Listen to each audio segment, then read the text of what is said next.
Hello बच्चों। सो आपका जो पेपर है 2000 कौन सा 2000 एसएससी सीजीएल 2019 का ये पेपर तो कंप्लीट हो गया है ना। एसएससी सीजीएल जो मेंस के 2000 के पेपर्स थे, एसएससी सीजीएल सी कॉमन है ना, तो सीजीएल 2019 के मेंस के पेपर्स तो कंप्लीट हो गए। तो अब हम लोग 2018 के पेपर्स को अटेम्प्ट करना स्टार्ट करेंगे। ठीक है, तो एसएससी सीजीएल 2018 में 3 दिनों में पेपर हुआ है। कौन कौन से? 11 सितंबर, 12 सितंबर और 13 सितंबर में। ठीक है, तो 11 सितंबर 2019 को जो पेपर हुआ है वो हम लोग आज डिस्कस करना स्टार्ट कर रहे हैं और इसके बाद फिर इसको कंप्लीट करके 12 फिर 13 पे आएंगे। ठीक है, तो ये सेशन रिकॉर्डेड है, थोड़ा सा जरूरी काम पड़ने वाला है मुझे, तो इसलिए इन्हें मैंने प्रीवियसली रिकॉर्ड कर दिया। सो आप इसको जरूर देख लीजिएगा। फर्स्ट टू 25 क्वेश्चंस तक हम लोग चलेंगे। पहला क्वेश्चन चलो आ जाते हैं, तेजी से अटेम्प्ट करते हैं। क्या कह रहा है? एक स्कूल में छात्रों की संख्या 4/9 लड़कियां हैं, बाकी लड़के हैं। और ये क्वेश्चन काफी अच्छा क्वेश्चन माना गया और कई बार अभी तक कई जगहों पर इसको रिपीट होता है, तो आप इसको देख लो कैसे करोगे। और ये क्वेश्चन क्योंकि मैंने भी कई बार अटेम्प्ट किया है तो जल्दी से हो जाएगा। बाकी फिलहाल आप लोग इसको अच्छे से अटेम्प्ट करिएगा, अच्छा क्वेश्चन है। ठीक है, 9 टोटल मान लिया तो 4 क्या है? छात्रों की संख्या का 4 लड़कियां हैं, तो 5 क्या हो गए? लड़के हो गए। बोल रहा है बाकी लड़के हैं, लड़कों की संख्या का 3/5, तो 3/5 क्या है? 12 वर्ष से कम है, तो इसका 3/5 करोगे तो ये 12 वर्ष से कम है। तो 12 वर्ष से ज्यादा कितना है? 2 है, तो ये 12 वर्ष से ज्यादा है। लड़कियों की संख्या का 12 वर्ष से कम आयु के छात्रों की संख्या आपको दी गई है, टोटल कितनी है? 480 के बराबर है। और लड़कियों की संख्या का 5/12 बोल रहा है, तो 5/12 क्या है? 12 वर्ष या 12 वर्ष से अधिक है, तो इसका 5/12 निकालोगे तो कितना आएगा? 1/12 करोगे तो 3 बचेगा, तो 5/3 आ जाएगा। ये 12 वर्ष या 12 वर्ष से अधिक है, तो 12 वर्ष से कम कितना हो जाएगा? आपने कहा 7/12, यानी कि 7/3 के बराबर। तो क्वेश्चन में 12 वर्ष से कम आयु, 12 वर्ष से कम आयु कौन कौन से हैं? यहां पर और यहां पर। तो ये वैल्यू आप टोटल सम देख लोगे कितना आ रहा है। आपने कहा यहां पर है 3, यहां पर है 7/3, 3 3 का 9 और 7 16/3। तो 16/3 की वैल्यू क्वेश्चन में 480 के बराबर है, तो 1 से काट दोगे 16 से, 16 3 48, तो 1 की वैल्यू कितनी आ जाएगी? 90 के बराबर। तो ओरिजिनल वैल्यू पूछ रहा है स्कूल में छात्रों की संख्या का 5/18, तो ओरिजिनल वैल्यू कितनी हो जाती? 9 में गुणा कर देते कितने से? 90 से, और इसका भी आपको 5/18 करना है, तो 18 से काटोगे 90 को, 18 पंचे 90, 55 25, 25 9 225 के बराबर। तो पहले क्वेश्चन का राइट आंसर कितना आ जाएगा? 225 के बराबर। आसान है, क्वेश्चन में सब कुछ सेम है, कई जगहों पर इसमें 3 से गुणा कर लेते हैं ताकि यहां फ्रैक्शन ना बने, बट उसकी वजह से मुझे ऐसा लगता है थोड़ा सा कैलकुलेशन एक्स्ट्रा पड़ती है, तो बेटर है आप डायरेक्टली करिए। कितना आप कैलकुलेशन से बचेंगे? बहुत ज्यादा नहीं बचना है, अटेम्प्ट करना है। ठीक है, अगला क्वेश्चन देखो क्या है।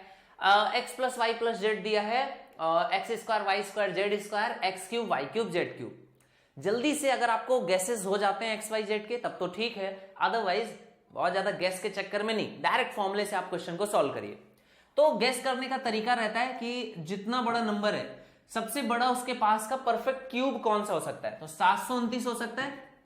729 किसके पास होता है? 9 का, तो x की वैल्यू 9 मान लिया। बाकी दो अब आप गैस करिए, तो दो नंबर्स का सम कितना होना चाहिए? 11 होना चाहिए। तो 11 होना चाहिए तो क्या हो सकता है? 1 1 हो सकता है, अगर पॉजिटिव ले 2 0 ले सकते हैं, लेकिन दोनों ही केसेस में उनके स्क्वायर्स का, क्योंकि अगर 1 9 हो गया है तो 9 का स्क्वायर 81, तो बाकी दोनों के स्क्वायर्स का सम कितना होना चाहिए? आपने कहा 81 है, तो 133 घटाओगे तो कितना बचेगा?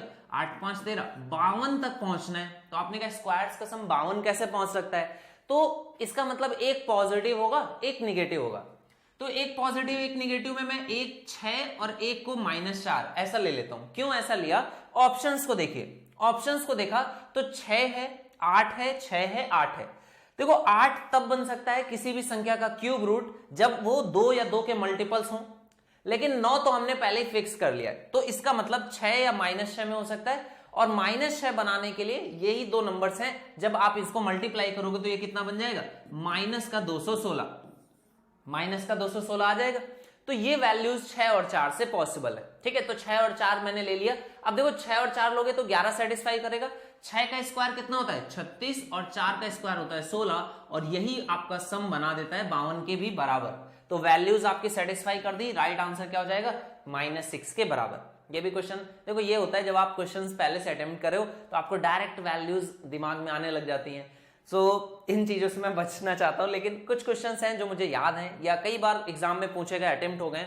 अब ये क्वेश्चन नया है मेरे लिए, ठीक है। 789781108536 को सबसे बड़ी संख्या x से विभाजित किया जाता है, प्रत्येक मामले में शेष बचता है सेम। तो कैसे लिखते हैं, सबसे बड़ी संख्या और उससे छोटी संख्या उसके साथ लिखो, इसको इसमें से घटा दोगे तो अंतर कितने का आ जाएगा, 6, 3 में 1 गया 2, 5 में 1 गया 4, तो ये 426 आ गया। इसके बाद दूसरी संख्या को लिखिए और सबसे छोटी संख्या को लिखिए और इससे इसको घटा दीजिए। 8000 से 110 ज्यादा है और ये 103 है ना, तो कितना, 3 अगर जोड़ोगे 900, 100, तो 3 जोड़ दोगे तो 3 आ जाएगा और 110 और 100 जोड़ोगे तो 213, तो ये 213 है। तो इन दोनों का आपको एचसीएफ लेना रहता है, वो सबसे बड़ी संख्या होती है जिससे भाग देने पर प्रत्येक मामले में शेष रिमाइंडर बचता है। तो इन दोनों का एचसीएफ क्या हो जाएगा, आपने कहा ये इसका डबल लिखा हुआ है तो एचसीएफ 213 हो जाएगा। एलसीएम पूछे तो 426, तो आपने कहा ये इसका एचसीएफ आ गया। और ना सिर्फ ये इसका एचसीएफ है, आपसे क्वेश्चन में कभी कभी तो पूछ लेता है, देखो एक तो यहां पर तो एचसीएफ पूछा है तो इसके अंकों का योग कितना हो जाएगा, 3, 2, 5 और 1 6 के बराबर। कभी कभी पूछ लेता है कि वो शेषफल क्या होगा, बताइए। प्रत्येक मामले में जो शेष आता है ना, अगर उसकी वैल्यू बोल देता है y है तो x प्लस वाई का मान, ऐसा क्वेश्चन भी पूछ लेता है, तो वो भी आपको करना आना चाहिए। 213 से भाग दे दो, 213 से भाग दोगे तो वो शेषफल की वैल्यू निकल करके आ जाएगी, ठीक है। चलो नेक्स्ट क्वेश्चन देखो, क्यूब्स का सम कितना है, क्यूब्स का सम बोल रहा है 218, तो 218 कैसे हो सकता है, 6 का क्यूब 216 होता है, लेकिन वहां से तो बात बनेगी नहीं, और इतना बड़ा नंबर है तो दो नंबर्स का सम 2 नहीं होगा, तो इसका मतलब एक पॉजिटिव एक निगेटिव होगा, ठीक है। तो एक पॉजिटिव एक निगेटिव होगा तो बड़ी वैल्यूज आपको लेनी पड़ेगी। कहां से आंसर मिलेगा, आपसे पूछ रहा है ए बी का मान। ए बी का मान ऑप्शंस देखो, अगर 31 है तो प्राइम नंबर है, 31 और 1 से तो आंसर नहीं आएगा। 32 को मैं कैसे कैसे देख सकता हूं, 16 और 2 या 8 और 8 चौको 32, डिफरेंस कभी भी 2 का नहीं बनेगा। 17 और 2 ही ऑप्शंस हैं। 35 को अगर मैं देखता हूं तो 35 के केस में क्या होता है, माइनस का 7 और प्लस का 5, या फिर आप प्लस का 7 और माइनस का 5, इस तरह से मैं इसके फैक्टर्स कर सकता हूं। और देखो क्या किसी एक केस में सेटिस्फाई करेगा, 7 में से 2 घटाने पर, 7 में से 5 घटाने पर 2 आ जाएगा। और 7 का क्यूब कितना होता है 343 और 5 का क्यूब होता है 125। देखो क्या घटाने पर इतना ही आएगा, 13 में से 5 जाएगा 8 और बिल्कुल सेटिस्फाई कर जाएगा, ये हो जाएगा 21 के बराबर। तो आपने कहा ये सेटिस्फाई कर रहा है, यानी कि ए और बी क्या आ जाएंगे, प्लस का 7 और माइनस के 5 के बराबर, ठीक है। तो ये भी क्वेश्चन आसान था, समझ में आ गया। वैल्यूज हम लोगों ने कैसे गेस करना है, वाया ऑप्शंस, ठीक है। नेक्स्ट क्वेश्चन है, ए बी और बी सी पक्षों पर क्रमशः, है ना, आपने ए बी और बी सी है तो यहां पर बी बना लो, तो ये आपका ए बी हो जाएगा, ये आपका बी सी हो जाएगा। डी और ई इस प्रकार हैं, तो ये डी हो गया तो ये ई हो गया। इस प्रकार है कि डी पैरेलल है एसी के। बोला यदि एडी और डीबी का मान, एडी और डीबी का मान कितना है, 5 और 3 है, और बीडीई का मान, ये आपका बीडीई का मान कितना है, बीडीई का मान आपको दिया गया है ट्रेपीजियम। अच्छा ये बताना है ट्रेपीजियम किसके, एसीईडी, एसीईडी, इससे आपका रेशियो बताना है। तो कैसे आ जाता है, आपने कहा इसका साइज अगर 3 है तो ओरिजिनल पूरे ट्राइंगल की साइड कितनी हो जाएगी, 8 के बराबर। तो एरियाज का रेशियो कितना आएगा, 3 का स्क्वायर और 8 का स्क्वायर 64, तो 9 और 64 होगा। लेकिन आपसे इसका और इसका पूछा है, तो ये अगर 9 है तो 64 में से 9 घटा दोगे तो ये 55 के बराबर आएगा। तो 9 और 55 यानी कि A part will be the right answer. चलिए अगले क्वेश्चन पे आ जाते हैं। नेक्स्ट क्वेश्चन क्या बोल रहा है, एक दुकानदार एक लेख के चिन्हित मूल्य पर 28% की छूट देता है और फिर भी 20% का लाभ कमाता है। तो सबसे पहले क्या करना होता है, डिस्काउंट तक कैसे पहुंचोगे, मार्क प्राइस पे 28% की छूट देना। यानी कि अगर 100 का मार्क प्राइस है तो 28 कम कर देते हो तो कितना बचेगा, 72। तो 72% जो मार्क प्राइस का होगा ये क्या हो जाएगा, सेलिंग प्राइस। और कॉस्ट प्राइस में कितना प्रॉफिट हो रहा है, 20%। यानी कि अगर कॉस्ट प्राइस का मैं 120% लिखूं तो ये भी सेलिंग प्राइस होगा, तो ये आपस में बराबर है।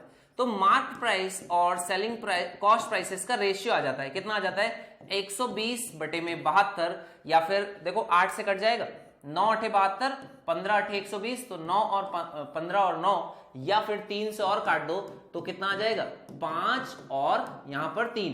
तो मार्क प्राइस और कॉस्ट प्राइसेस का रेशियो 5 और 3 हो गया। आपसे क्या बोल रहा है, यदि वह 1 लाख की बिक्री पर, अब देखो ये वही क्वेश्चन है जिसमें आपको बहुत सारा टाइम आपका वेस्ट हो जाता है, जबकि क्वेश्चन में इसका रिक्वायरमेंट नहीं है। आपको बोल रहा है लाभ दिया गया है और 20% का लाभ कमाता है, तो लागत मूल्य कैसे निकलेगी, डायरेक्टली यहां से करोगे। आपने कहा 20% का मतलब 5 से 6, तो एक का प्रॉफिट ही दिया गया है 30.8।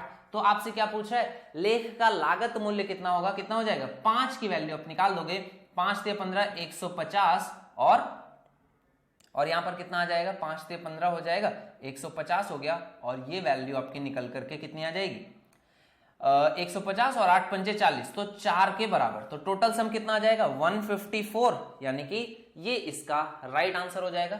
ठीक है ना, आपको मेन इसमें फोकस ये करना है कि पूछ क्या रहा है, लाभ दिया है, लागत मूल्य पूछ रहा है, तो सीधे से आपका डायरेक्टली आंसर आ जाएगा। इतना सब कुछ करने की जरूरत नहीं पड़ेगी यहाँ पे, है ना। चलो, तो ये इसका आंसर हो जाएगा। नेक्स्ट क्वेश्चन पे आ जाइए। नेक्स्ट क्वेश्चन देखो क्या कह रहा है, 2 अंकों की संख्या के अंकों का योग का 1/7 है। ठीक है, जो अगर मैं सिर्फ और एक संख्या जैसे मान लूं, मैं अपनी तरफ से एक संख्या कितनी मान लूं, मैं मान लेता हूं 10x + y, जनरली जो माना जाता है वही मान लेते हैं। तो कितना मान लूं 10x + y, तो अगर मेरी जो संख्या है वो 10x + y है, तो अंकों का योग कितना होता है x + y। तो क्या बोल रहा है कि जो अंकों का योग है वो संख्या का कितना है 1/7 है। बोल रहा है इकाई का अंक, ये इकाई का अंक होता है, ये दहाई का अंक होता है। बोल रहा है इकाई का अंक दहाई के अंक से 4 कम है, तो y जो है वो x से 4 कम है। ये दूसरी इक्वेशन हो गई। संख्या को उलटने पर प्राप्त संख्या 7 से विभाजित करते हैं तो शेष क्या होगा, मतलब आपको x और y का मान निकालना है। पहले इसको सॉल्व कर लो, 7 से मल्टीप्लाई करोगे, ये हो जाएगा 7x + 7y बराबर 10x + y। ठीक है, तो यहां से एक रिलेशन क्या निकल करके आ जाएगा, 3x बराबर में हो जाएगा 6y के, या फिर आप इसको लिख सकते हो x बराबर 2y के। तो x बराबर 2y के है, तो y की वैल्यू आप यहां पे रख दो या x की वैल्यू रख दो, है ना, किसी भी एक को रख करके सॉल्व कर लोगे। तो x की वैल्यू यहां पे रख दोगे तो y कितना आ जाएगा, y आ जाएगा 4 के बराबर, और x कितना आ जाएगा 8 के बराबर। तो संख्या क्या हो गई 84 के बराबर। तो 84 के बराबर है, और अब आप क्या कहोगे, अगर 84 के बराबर है तो संख्या के अंकों को उलटने पर, देखो ये तो 7 से डिविजिबल है, उल्टोगे तो 48 आ जाएगा, और 48 को जब 7 से डिवाइड करते हैं तो आपको शेष बताना है। तो 7 7 49, माइनस का 1 रिमाइंडर या प्लस का कितना हो जाएगा 6 के बराबर। ठीक है, तो +6 ये इसका राइट आंसर हो जाएगा। चलो नेक्स्ट क्वेश्चन, एक बढ़िया क्वेश्चन है, सभी लोग इसको अटेम्प्ट करो। देखो इसका राइट आंसर क्या आएगा। क्वेश्चन आपको क्या बोल रहा है, जब 12, 16, 18 और 20 और 25 सबसे कम किसी संख्या x को विभाजित करते हैं तो प्रत्येक मामले में शेष कितना होता है 4 होता है। आपको क्या बताना है, लेकिन x जो है वो 7 से विभाज्य है, तो x में 1000 पर अंक क्या होगा, है ना, थाउजेंड्स प्लेस पे बताना है। 12, 16, 18, 20 और 25 है, डिवाइड करते हैं लीस्ट नंबर x को, और हर केस में 4 शेष बचता है, और ये 7 से डिविजिबल है। तो ये क्वेश्चन करने का तरीका आपको आना चाहिए, क्योंकि ये क्वेश्चन एग्जाम में इस तरह का रिपीट अगर हो जाए तो ये टाइम टेकिंग होता है थोड़ा सा। अगर आपको स्टेप्स जल्दी से अच्छे से आते हैं तब तो जल्दी से आंसर आएगा, वरना टाइम भी लग सकता है। तो कैसे करते हैं, 12, 16, 18, 20 और 25 इनसे डिविजिबल है, और डिवाइड करने पर कितना 4 शेषफल मिलता है। तो क्या करोगे, इनका एलसीएम लिखोगे, कितना आ जाएगा 25 हो गया, और यहां पर 16 हो गया, 25, 16 और 9, तो 25, 16 और 9 ये आपका एलसीएम आ गया। इसमें आप 4 जोड़ दोगे तो ये आपका नंबर हो जाएगा। यहां पर n ऐसे लिख लेते हैं क्योंकि अभी हमें पता है कि 7 से वो डिविजिबल होना चाहिए। तो 7 से आप डिवाइड करेंगे तो देखो ये वैल्यू कितनी आ जाएगी, 25 का गुणा 16 से करोगे तो ये आएगा 400, 9 चौको 3600, तो ये 3600 m + 4 ये आपका इस तरह से लिखा हुआ है।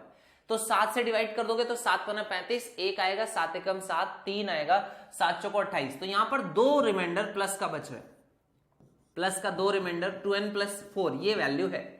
अब ये मुझे बताओ कब 7 से डिविजिबल नंबर बनेगा। देखो n की वैल्यू अगर 1 रखोगे तो 4 और 2 6 आएगा, n की वैल्यू 2 रखने पर 4 और 4 8 आएगा, 3 रखने पर 3 दूनी 6 और 4 10, इस तरह से बनेगा। तो ऐसे ना करके आप इसको इस तरह से अच्छा करोगे तो कितनी देर लगेगा, देखो 7 से डिवाइड करने पर कितना आ जाएगा, 7 से डिवाइड करेंगे इसको तो इसकी वैल्यू कितनी जाएगी, कितने पे बन सकता है। देखो इसको ऐसे करते हैं, मैं इसको ऐसे करता हूं, इसको 7 के बराबर रखो, पॉसिबल है, n की वैल्यू कुछ रखने पर 7 बनेगा, नहीं बनेगा, 14 रखो तो कितने पे बन सकता है, 5 रखने पर बन जाएगा, तो n की वैल्यू 5। ये इस तरह से आप कर सकते हो, 7 इसके सामने रखो, क्योंकि 7 का मल्टीपल या तो 7 से बनेगा या फिर 14 से बनेगा, नहीं तो 21 से बन जाएगा। इससे ज्यादा दूर तक आपको नहीं चेक करना पड़ेगा, तो सीधे से आप वैल्यू सामने रख दोगे, n की वैल्यू चेक कर लोगे, ठीक है। तो n की वैल्यू कितनी आ गई, 5 के बराबर, तो यहां पर 5 से गुणा कर दोगे तो 36 पंचे 180 और आगे के 2 जीरो 18,000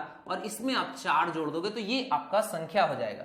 तो ये आपकी संख्या कितनी होगी, 18,004 के बराबर। ये इकाई का अंक, ये दहाई, ये सैकड़ा और ये हजार, तो थाउजेंड्स प्लेस पे जो है वो क्या है, 8 है, तो 8 इसका राइट आंसर हो जाएगा। चलो नेक्स्ट क्वेश्चन पे आ जाओ। नेक्स्ट क्वेश्चन बोला है अभी 4 घंटे में धारा के प्रतिकूल 28 किलोमीटर की दूरी तय करता है। प्रतिकूल 28 किलोमीटर यानी कि 7 किलोमीटर प्रति घंटा है रफ्तार धारा के प्रतिकूल, और धारा के अनुकूल कितनी है, 25 किलोमीटर प्रति घंटा है। तो क्या पूछा है, ठहरे हुए पानी में उसकी रफ्तार कितनी आ जाएगी, 25 और 7 32, तो वैल्यू आ जाएगी 16 के बराबर। तो 16 की रफ्तार से वो चलता है 16 किलोमीटर प्रति घंटा से, तो 44.8 इसको कितनी देर में करेगा, तो 16 से डिवाइड कर दोगे कितना आ जाएगा, 16 से अगर डिवाइड करेंगे 16 दूनी 32 तो 2 बार जाएगा, है ना, 16 3 48 तो 3 बार तो जाएगा नहीं, और 32 जाएगा तो कितना बचेगा 12, 16 सत्ते कितना हो जाता है, 16 छक्का 96, 16 सत्ते 112, 16 अट्ठे 2.8, ये आपका आंसर आ जाएगा। A part will be the right answer, ठीक है। चलो नेक्स्ट क्वेश्चन पे आ जाओ। नेक्स्ट क्वेश्चन देखो क्या है, 31,250 रुपए की राशि पर 2 साल के लिए 12% की दर से चक्रवृद्धि ब्याज क्या होगा यदि ब्याज जो है 8 मासिक देय है। 8 मासिक देय है तो 2 साल मतलब कितनी साइकिल्स हो गई, 8 मंथ्स 8 मंथ्स और 8 मंथ्स, तो ये आपका 2 साल बनेगा। तो 3 साइकिल पे और 12% तो 12 महीनों के लिए, 12 मंथ्स के लिए 12%, तो 8 मंथ्स के लिए कितनी हो जाएगी, 8% के बराबर हो जाएगी। तो 3 साइकिल्स में आप निकाल लोगे 31,250, तो 8% को क्या लिख सकते हैं, 2/25, तो 2/25 से आपको कैलकुलेट करना है 31,250 पे, और 331 का रेशियो आप अप्लाई करोगे, 331 से आपका क्या निकल करके आएगा, ब्याज निकल करके आएगा। तो वैल्यूज रखने के लिए रेडी हैं सभी लोग, काफी कैलकुलेटिव हो सकता है क्वेश्चन। देखो सबसे पहले 31,250 का आप क्या करोगे, 2/25 इसकी वैल्यू निकाल लो, तो 2/25 की वैल्यू निकालोगे कितना आ जाएगा, चाहो तो 8% कर सकते हो, 8% अगर आसान लग रहा है तो 8% कर लो, मतलब 8 से गुणा कर लो, बटे में 100 लिख लो, तो 1 0 से 1 0 कट गया, 8 से गुणा कर दो, 8 पंचे 40, यहाँ पर आएगा 4, 8 दूनी 16 और 4 20, यहाँ पर आएगा 2, 8 एकम 8 और 2 10 के 0, हासिल लगेगा 1, 8 3 24 और 1 25, तो ये 25,000 हो गया, बटे में 1 0 और है, 1 0 कट जाएगा, तो ये कितना आ गया 2500 के बराबर। तो पहला कितना आ गया 2500, फिर से इसका 8% लिखाओगे तो 2500 का 8% कितना आएगा, 2500 गुणे 8/100, 0 से 0 कट जाएगा, 25 अट्ठे 200 के बराबर, तो ये आपका 200 के बराबर, फिर से 8% लिखोगे, 8 दूनी 16 के बराबर, ये आपका नंबर आ गया 25 तियां 7500 और 3 दूनी 600 और 16 के बराबर, तो ये आपका वैल्यू हो जाएगा 8116, 75 और 8100, 8116, यानी कि B part will be the right answer. ज्यादा कैलकुलेटिव नहीं हुआ, अगर शायद 2/25 करते तो जरूर कैलकुलेशन बढ़ सकती थी, ठीक है। चलिए नेक्स्ट क्वेश्चन पे आ जाते हैं।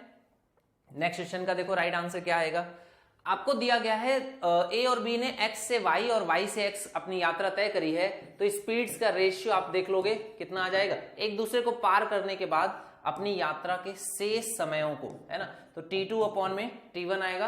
पहले समय कितना है 6 से 1/8 घंटे, 48 और 1 49/8, और दूसरा सॉरी ये पहला समय है तो ये नीचे जाएगा 49/8, और दूसरा समय कितना है, दूसरा समय है आपका 28, तो ये आ जाएगा, तो 28 ऊपर आ जाएगा, तो 8 7 56, तो ये आपकी वैल्यू हो जाएगी कुछ कुछ, है ना, 48 और 49/8, और अच्छा ये गति दी गई, सॉरी टाइम नहीं दिया, 28 और 8 घंटे, ओके ओके, तो यहाँ पर ये आपको टाइम दिया गया है, और स्पीड किसकी दी गई है, चलो इसको पहले रेशियो निकाल लो, तो ये 8/7 का आ गया, ठीक है। तो आपको स्पीड किसकी, बी की गति दी गई, तो बी की गति स्पीड 2 है, तो ये वैल्यू 7 की वैल्यू 28 है, 7 चौको 28 यानी 4 से गुणा होगा, तो 8 की वैल्यू कितनी आ जाएगी 32 के बराबर, तो 32 B part will be the right answer. चलो नेक्स्ट क्वेश्चन पे आ जाओ। नेक्स्ट क्वेश्चन क्या बोला है, cosec 65 प्लस थीटा और sec 25 माइनस थीटा और tan square 20 minus cosec square 70, किसी एक में कन्वर्ट कर लो। cosec को किस में कन्वर्ट कर सकते हो, sec में, तो tan स्क्वायर 20 माइनस में sec स्क्वायर 20 लिखोगे, तो माइनस साइन कॉमन कर लोगे, sec square theta minus tan square theta 1, तो ये -1 हो जाएगा। यहां पर देखो ये दोनों एंगल्स कैसे हैं, कॉम्प्लीमेंट्री हैं, तो cosec को अगेन आप sec में कन्वर्ट करोगे तो कितना आ जाएगा, ये हो जाएगा sec 25 माइनस थीटा के बराबर। तो यहां पर वही सेम चीज लिखी हुई है, आई थिंक ये वैल्यू पूरी कट जाएगा, तो ये तो पूरा कट जाएगा, तो ये -1 यानी कि ए पार्ट इसका राइट आंसर हो जाएगा। चलो नेक्स्ट क्वेश्चन पे आ जाओ। नेक्स्ट क्वेश्चन क्या है, 2√2x³ माइनस 3√3y³, ये बराबर दिया गया है √2x माइनस √3y के। तो आप देखो यहां पर वैल्यू क्या आ जाएगी, a माइनस बी आता है तो फिर a स्क्वायर आता है यानी कि 2 और b स्क्वायर यानी कि 3 और ab यानी कि √6, तो ये डायरेक्टली है, फिर आपको इसमें बहुत ज्यादा दिमाग नहीं लगाना है, डायरेक्टली ही आपको abc की वैल्यू मिल गई। a का स्क्वायर 4, b का स्क्वायर 9 और c का स्क्वायर घटाना है तो माइनस का 6 करोगे, 9 और 4 13 में से 6 घटा दोगे तो 7 will be the right answer.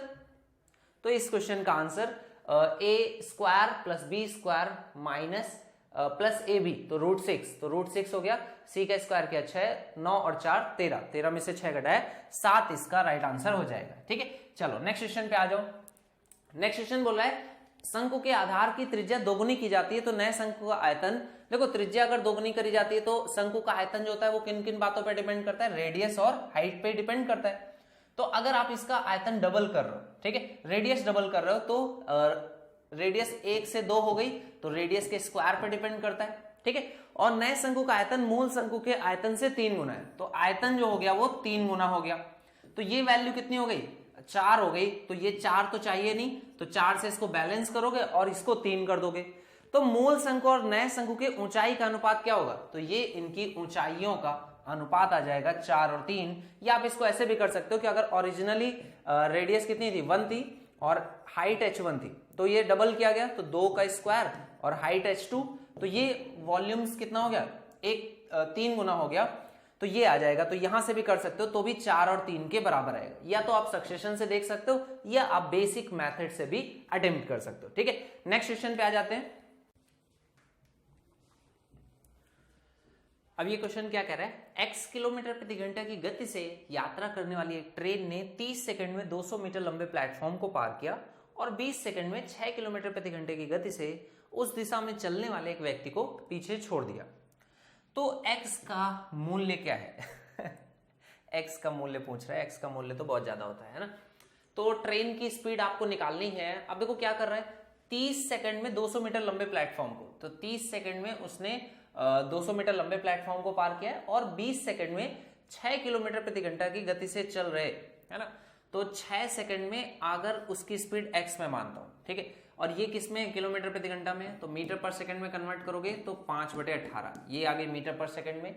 और इसने क्या किया है 20 सेकंड में, इस स्पीड से 20 सेकंड में। अब देखो यहां पर सिर्फ इसकी स्पीड नहीं है, उसी दिशा में चल रहा था, तो यहां पर इसमें से क्या होगा, घट जाएगी, कितनी, 6 किलोमीटर प्रति घंटा, ये घटेगा क्योंकि सेम डायरेक्शन है, स्पीड क्या होगी, घट जाएगी। तो इस रफ्तार को मीटर पर सेकंड में और उसमें 20 सेकंड में ये जो चला है ना, ये कौन सी डिस्टेंस आ गई है, ये उसकी लेंथ आ गई है L। और बोल रहा है x किलोमीटर प्रति घंटा की गति से यात्रा करने वाली एक ट्रेन ने, और ये x से पता ही है, 30 सेकंड में 200 मीटर लंबे प्लेटफॉर्म को, तो ये जो L आया है इसमें 200 मीटर लंबा प्लेटफॉर्म भी वो कवर कर देता है अगर 30 सेकंड लेता, ठीक है ना। अच्छा देखो 20 सेकंड में, ओके, तो यहां पर ये L आ रहा है और यहां पर अगर मैं 200 इसमें से कम कर दूं, है ना, 200 मीटर लंबा प्लेटफॉर्म को ये ट्रेवल कर रही है, तो ये L + 200 ये ट्रेवल कर रहे हैं कितने समय में, L + 200 हम लोग ट्रेवल कर लेते हैं x की रफ्तार से। तो x की रफ्तार कितनी है, ये हो गई 5/18 और इससे 30 सेकंड लगता है, तो ये दो इक्वेशन बनने वाली है यहाँ पर। तो इन दोनों इक्वेशंस को सॉल्व करके आपको x का मूल्य निकालना है, तो 1 से L को यूज करते हुए इसमें पुट कर दो, तो ये आपका क्वेश्चन सॉल्व हो जाएगा। हालांकि काफी कैलकुलेटिव दिख रहा है, तो देखो यहां पर पुट करते हैं, तो यहां पर देखोगे तो ये है x 5 का गुणा 30 में करोगे तो 150 बटे में कितना है 18, और ये बराबर किसके आ जाएगा, एल की वैल्यू यहां पर कितनी आएगी, कुछ कटेगा, चलो रहने दो, काटो नहीं, x माइनस 6, और यहां पर कितना है 20 पंजे 100 बटे 18, और इसमें ये l की वैल्यू है 20 पंजे 100 बटे 18 प्लस 200, तो प्लस आपका 200 आ गया। ठीक है, तो अब इसको सॉल्व करोगे तो ये तो कट जाएगा, आई थिंक कितने से कट जाएगा, 6 से कट जाएगा, तो 2 से काटोगे तो 75, 2 से काटोगे 9, 3 से काटोगे 3, 3 से काटोगे 25, तो यहां पर x के साथ में कितना है 25 बटे में 3, यहां पर कितना है सिर्फ और सिर्फ 2 से कटेगा, यहाँ पे 50 और यहाँ पर 9 आएगा, तो x के साथ में कितना आएगा 50 बटे 9, माइनस में यहाँ पर 6 पंचे 300 बटे 9, या फिर कितना हो जाएगा 100/3, माइनस का 100/3 प्लस का ये 200 हो जाएगा। ठीक है, तो x की वैल्यू कितनी आ जाएगी 25/3 है, या इसको 9 बनाने के लिए 300 ऊपर नीचे गुणा करोगे तो 75 बटे 9 बन जाएगा, 75 बटे 9 बन जाएगा, तो 75 में से 50 घटाओगे तो 25 बटे 9, तो ये वैल्यू इस साइड आएगा तो कितना हो जाएगा 25 बटे 9x, और ये किसके बराबर होगा, यहां पर ये वैल्यू है 200 माइनस 100/3, तो 200 माइनस 100/3 के बराबर, तो 9 से मल्टीप्लाई कर दो, 9 से मल्टीप्लाई करोगे यहां पर कितना हो जाएगा 9 दूनी 18, और यहां पर 9 से मल्टीप्लाई करोगे तो ये बचेगा 3, तो 25x की वैल्यू कितनी आ जाएगी 1800 में से 300 घटाओगे 1500, 1500 बटे में 25 के बराबर, तो 25 से काट दोगे 25 चौके 100, 15 चौको 60 के बराबर, तो ये x का मान 60 के बराबर आएगा। तो ये काफी कैलकुलेटिव हो रहा है, इसको कुछ सॉर्ट कर सकते हैं क्या, असल में यहाँ पर स्पीड्स वैरी कर जा रही है ना, यहाँ पर x है, यहाँ पर x माइनस 6 है, इस वजह से हम लोग कुछ खास इसमें अप्लाई नहीं कर पा रहे हैं, और डिस्टेंसेस भी अलग अलग ट्रेवल कर रहे हैं, वहां पर वो अपनी लेंथ प्लस 200 मीटर है, यहाँ पर अलग लेंथ है, टाइमिंग आपको दिया गया बस, तो टाइमिंग का भी हम लोग रोल तब प्ले कर पाते जब डिस्टेंसेस फिक्स होती, यहाँ पर डिस्टेंसेस अलग अलग कर रही हैं, है ना, तो इस वजह से आई थिंक इसको सॉल्व करना पड़ेगा। तो 2 इक्वेशंस जो आपने बनाई, सबसे पहली 2 इक्वेशंस वो देख लो, यहां पर लेंथ l अपनी खुद की लेंथ, और यहां पर आप ट्रेवल कर रहे हैं कितनी लेंथ, लेंथ प्लस प्लेटफॉर्म की लेंथ, तो ये 2 इक्वेशंस है, दोनों इक्वेशंस में से l को एलिमिनेट करना है, थोड़ा सा सॉल्विंग है, जितनी जल्दी से आप सॉल्व कर ले जाओगे उतनी जल्दी आंसर आ जाएगा। नेक्स्ट क्वेश्चन देखो क्या कह रहा है, नेक्स्ट क्वेश्चन आपके सामने है, बोल रहा है एक लेख एक निश्चित मूल्य पर बेचा जाता है, यदि इस मूल्य के 33 से 1/3% पर बेचा जाता है तो 33 से 1/3% की हानि होती है। अब ये क्वेश्चन मैंने कराया भी था, मुझे याद आ रहा है कि ये इवन मेंस के बैच से पहले ही मैंने इस क्वेश्चन को कराया था, बढ़िया क्वेश्चन था ये। 33 से 1/3% पे बेचा जाता है, मतलब अगर 3 कीमत है तो कितने पे बेचा जाता है, 1 पर बेचा जाता है, तो क्या बोल रहा है 33 से 1/3% की हानि होती है, तो 33 से 1/3% की हानि मतलब 3 पे 1 की हानि होती है, तो 2 पे बेचा जाता है। यहां पर बोल रहा है 2, यहां पर 1, तो सेलिंग प्राइसेस सेम कर लें, इसमें आप क्या करो 2 से गुणा करो, तो यहां पर 2 से गुणा करोगे मतलब 6 से 2, तो अभी भी ये अपने आप का 33 से 1/3% पे बेच रहे हैं, और इतने पर बेचने पर 33 से 1/3% की हानि होने का मतलब है कि कॉस्ट प्राइस कितना हो जाएगा 3 के बराबर, तो ये इसका लागत मूल्य कितना आ जाएगा 3, सेलिंग प्राइस 2 है, और ये अपने मूल्य का कितने पर बेचा जा रहा है 33 से 1/3% यानी कि 1/3 पर बेचा जा रहा है। तो मूल विक्रय मूल्य के, तो मूल विक्रय मूल्य कितना है 6 है, उसके 60% पे, तो इसका 60% निकालोगे तो 6 6 का 36, 3.6 पे बेचने पर आपसे पूछ रहा है लाभ प्रतिशत क्या होगा, तो 3 की चीज को 3.6 पे बेचोगे, 3 की चीज को 3.6 यानी कि 0.6 का प्रॉफिट ले रहे हो, तो 0.6 का प्रॉफिट 3 पर गुणा कर दोगे 100 से, ये आपका आंसर आ जाएगा 20% के बराबर, तो 20% इसका राइट आंसर हो जाएगा। चलो नेक्स्ट क्वेश्चन आ गया है, बढ़िया क्वेश्चन। 72 से डिविजिबल है तो लास्ट 3 डिजिट को देखोगे 8 के लिए, तो 8 के केस में 780 में कौन सा नंबर आएगा, 8 से डिविजिबल हो जाए, 9 8 72 होता है, तो 6 बचेगा, और 6 में आप देखोगे 8 8 64, तो y की वैल्यू कितनी आ गई 4 के बराबर, y की वैल्यू 4 के बराबर आ गई है, आप इसमें पुट कर दोगे तो ये बन जाएगा 389x 63784।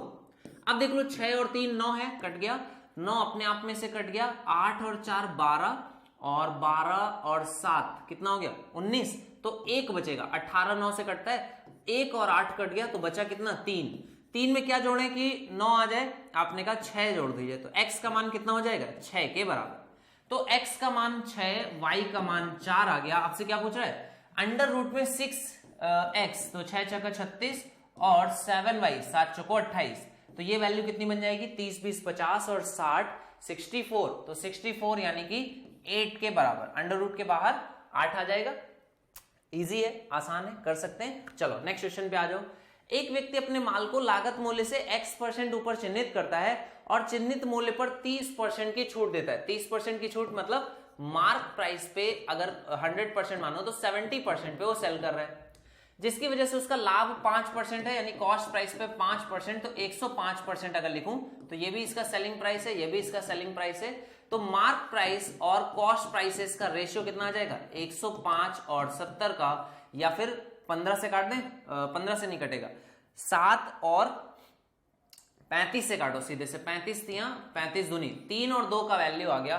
तो कितने परसेंट अधिक अंकित कर रहा है, 2 की चीज को 3 पे अंकित कर रहा है, 1 बढ़ा करके 2 पर, 1/2 यानी कि 50% अधिक मूल्य वो अंकित कर रहा है। 2 रुपए की चीज है, 3 पे लिख रहा है, 1 रुपए 2 पर 1 यानी कि 50% है। जब एक लेख को 355 में बेचा जाता है तो 29% की हानि होती है। 21% का लाभ हासिल करने के लिए आपको पूछा जा रहा है इसे कितने रुपए में बेचा जाना चाहिए। अपने आप में कोई भी चीज 100% होती है, चाहे वो कॉस्ट प्राइस हो। अगर 29% की हानि हो रही है मतलब 71% पे आप उसको बेच रहे हो। आपसे पूछ रहा है 21% का लाभ हो, यानी 121% की वैल्यू वो निकालवाना चाहता है। तो 71 की वैल्यू 355, तो 1 की वैल्यू कितनी आ जाएगी, कितने से गुणा हो रहा है, 5 से, तो 1 की वैल्यू 5, तो 121 में 5 से गुणा कर दोगे, 5 12 पंचे 60, तो 605 के बराबर 605 पे बेचा जाना चाहिए, यानी कि A part will be the right answer. चलो नेक्स्ट क्वेश्चन पे आ जाओ। नेक्स्ट क्वेश्चन थोड़ा सा कैलकुलेटिव है, हालांकि बहुत इजीली आप इसको कर ले जाओगे। देखो आपसे क्या पूछ रहा है, √2 + √5 - √3 है। आप इसको और k का मान आपको निकालना है। k का मान कितना हो जाएगा, -12 बटे में आ जाएगा, ये इससे डिवाइड कर दोगे k से, इस साइड से, तो ये कितना आएगा, √12 आपका √2 है, प्लस में कितना है, √5 है ना, तो √2 और इसको √3 इस साइड लिख लो, ताकि ये इनका सम 5 बनेगा, इस साइड का +5 हो जाएगा, है ना। तो इसका कॉन्जुगेट से आप इसको मल्टीप्लाई कर दो। कॉन्जुगेट इसका क्या हो जाएगा, इसका कॉन्जुगेट बन जाएगा, देखो इसको 2 तरह से आप कॉन्जुगेट बना सकते हो, एक तो इन दोनों के साथ में और एक अपोजिट भी बना सकते हो। तो इसको मैं ऐसे बना रहा हूं, √2 - √3 - √5, मैं इसका कॉन्जुगेट ये बना रहा हूं, ठीक है। तो इसी से मल्टीप्लाई कर देते हैं, √2 - √3 - √5, ये मैंने इसका कॉन्जुगेट बना लिया, ठीक है। अच्छा देखो यहां पर ऑप्शन ऐसा सजेस्ट नहीं कर रहे हैं, ऑप्शन ऐसा नहीं सजेस्ट कर रहे हैं कि आपको ये नहीं करना चाहिए, है ना। ऑप्शंस अगर देखोगे तो वो मना कर रहे हैं साफ शब्दों में। अगर साफ शब्दों में मना करें तो जैसा वो कहें वैसा कर लेना चाहिए। तो आप क्या करोगे, √2 + √3 + √5 इससे मल्टीप्लाई करोगे, यानी कि जो हम लोग कॉन्जुगेट सोच रहे हैं बनाने का वो नहीं बनाना है। मतलब आप इसको देखो, ये इसको जैसे क्वेश्चन में लिखा हुआ है ना, √2 + √5 - √3 है, तो √2 + √5 - √3 रखिए और इसको √2 √5 और प्लस √3 से ही आप मल्टीप्लाई करिए। तो ये a + b और ये a - b, है ना। ऑप्शंस कई बार देख लेना चाहिए, ऐसा नहीं हो कि आप कुछ भी मल्टीप्लाई कर दो। तो ये वाला पार्ट आपको मिल गया, ये वाला पार्ट यहां पर भी है, यहां पर है और यहां पर है, तो जनरली यही आंसर होने वाला है, इन्हीं में से कोई एक। अब देखो आगे कैसे करोगे, आपने कहा इन दोनों, इसका a² - b² का फॉर्मेट बन जाएगा, तो a² करोगे तो प्लस हो जाएगा, तो 2 और +5 + 2 √10 ये बन जाएगा, और माइनस में b का स्क्वायर तो माइनस का 3 आएगा, तो 5 और 2 7 में से 3 घटेगा तो ये बचेगा 4 के बराबर। तो ये हो जाएगा 4 + 2 √10। अब इसमें 4 + 2 √10 में 2 कॉमन है, तो 2 कॉमन ले लोगे तो ये क्या बचेगा, ये बचेगा 2 + √10 के बराबर। तो ये 2 + √10 है, जो 2 आपने कॉमन लिया है इसमें कट कर दोगे तो माइनस का 6 बचेगा, और ऊपर में जो आ चुका है वो तो लिख ही लो, √2 + √5 + √3 के बराबर, ये पार्ट आपका आ गया। अब इसका कॉन्जुगेट तो फिक्स है, 2 + √10 है, 2 - √10 आपको ऑप्शन में एक जगह पर दिख भी रहा है, तो 2 - √10 से आप गुणा कर दो और भाग कर दो, तो ये 2 - √10 आ गया।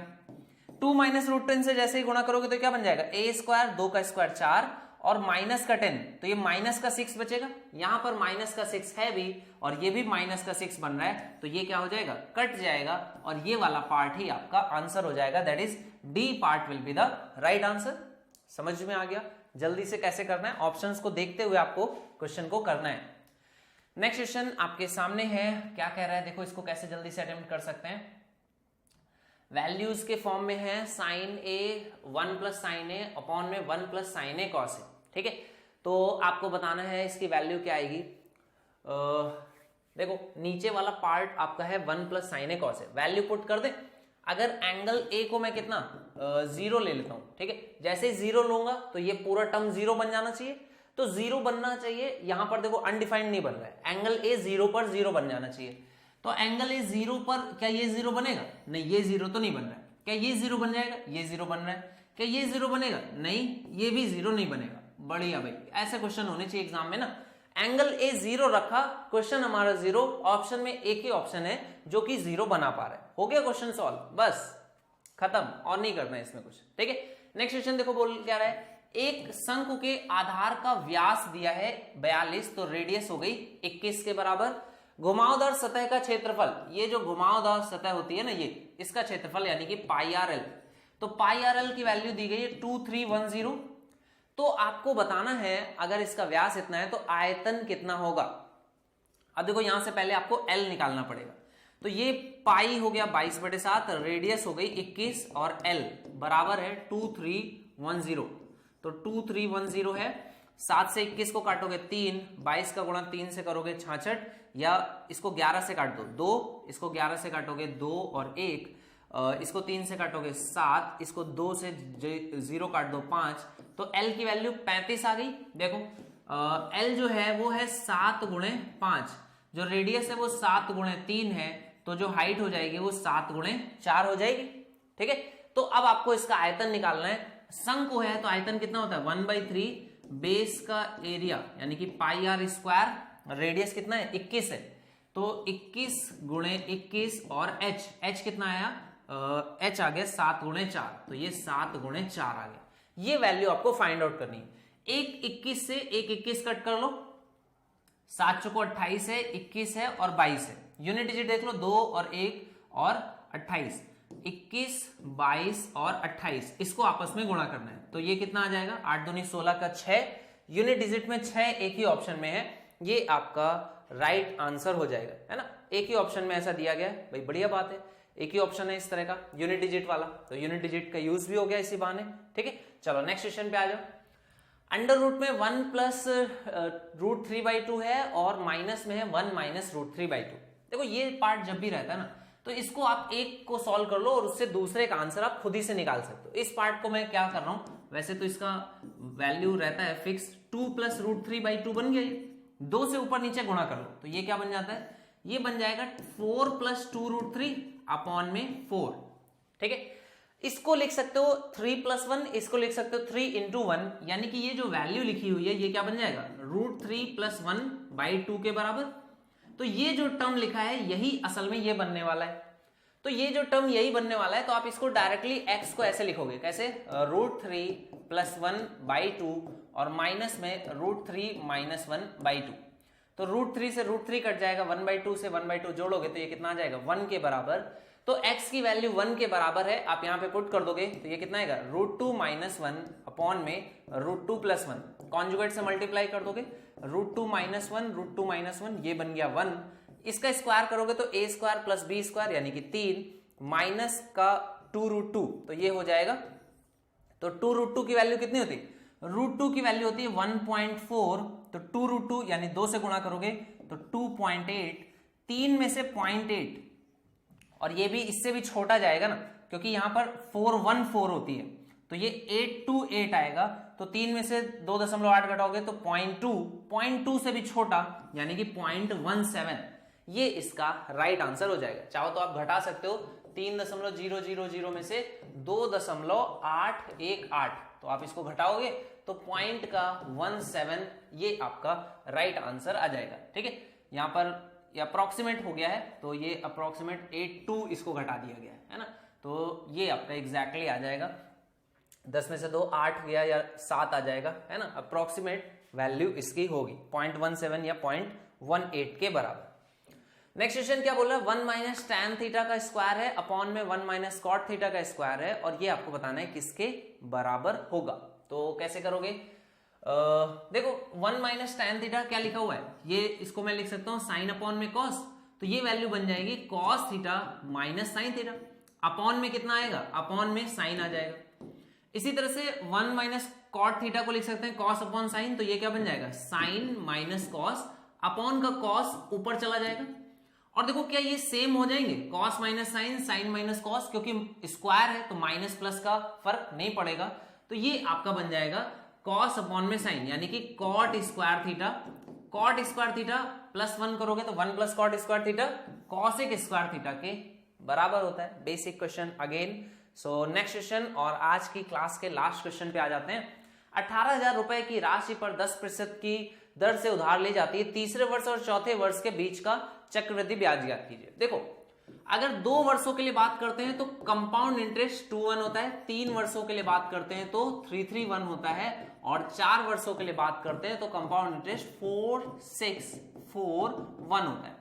लेकिन अगर हम लोग स्पेसिफिक बात करें 3 साल के लिए ना बात करके थर्ड ईयर के लिए बात करें, तो थर्ड ईयर के लिए कैसे निकालते हैं, 3 में से 2 घटा दो तो ये आ जाता है 121। अगर मैं 4 सालों के लिए ना बात करके फोर्थ ईयर के लिए बात करूं तो 4 में से 3 घटा दो तो ये आ जाता है 1 3 और 3 और 1, ठीक है ना। तो 1331 आ गया। अब आपसे क्वेश्चन ये नहीं पूछ रहा है, आपसे इसका भी अंतर पूछ रहा है। आपसे क्या पूछ रहा है, आपको बताना है चौथे साल और तीसरे साल में अंतर, तो इसमें से इसको घटा दोगे तो ये चौथे साल और तीसरे साल का अंतर क्या आएगा, 0 रेशियो 3 में से 2 गया 1, 3 में से 1 गया 2 और 1 में से 0 गया तो 1 आ जाएगा। तो ये वाली वैल्यू आपको निकालनी है। तो 18,000 है, 10% करोगे 1800, 10% करोगे 180, 10% करोगे 18, 10% करोगे 1.8, ये वैल्यू आपको कैलकुलेट करनी है। 180 18 दूनी 36 216 और 1 जोड़ दोगे तो 217.8 के बराबर, तो 217.8 ये आपका आंसर आएगा। अब ये जो चीज मैंने कुछ सेकंड्स में करी, इतना भी मुझे समझाने की जरूरत नहीं थी, मैं डायरेक्टली ये नंबर लिख सकता हूं। स्टिल अभी भी 90% बच्चों को ये बात समझ में नहीं आई होगी। रीजन ये है कि उन्होंने कंपाउंड इंटरेस्ट को कभी भी इन रेशियोज के मेथड से नहीं पढ़ा। अगर आप इनको रेशियोज के मेथड से पढ़ो, बहुत आसान है। कंपाउंड इंटरेस्ट कई मायनों में सिंपल इंटरेस्ट से भी ज्यादा आसान है, जो कि भरोसा नहीं होता है बच्चों को, कई बार सिखाते समय मुझे भी नहीं होता है, लेकिन जब आप इसको अटेम्प्ट करना स्टार्ट करोगे, एग्जाम में जो भी क्वेश्चंस आप देखोगे पूछे जाते हैं बड़े इजीली से रेशियो मेथड से हो जाते हैं, ठीक है। सो आई होप ये सेशन आपको समझ में आया होगा, मजा आया होगा।